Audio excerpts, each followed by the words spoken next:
آن دختری شوهر می کند و هر صبح شوهرش را برای نمازی بامداد بیدار می کند تا از جماعت دیر نماند. در این مدت یک روز شوهرش را دیرتر بیدار می کند که از نماز جماعت دیر می ماند و نماز را با جماعت دوم می خواند. بعد نماز امام نزدش آمده می گوید شما شوهری فلان زن استید؟ مرد ناراحت شده می گوید تو چی کار داری بزنی من؟ امام در جواب می گوید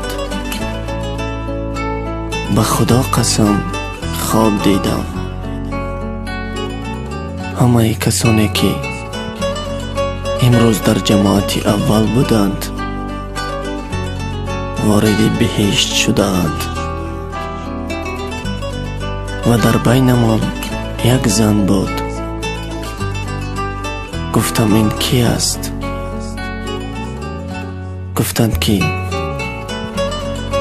این همسر فلان شخص می باشد. مرد سر و سیمه به خانه بر می گردد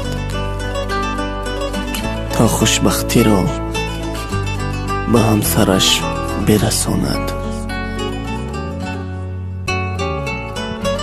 وقتی وارد خانه می شود می بیند که همسر گرامیش در حالت سجده جان را به جان آفرید سپاریده است.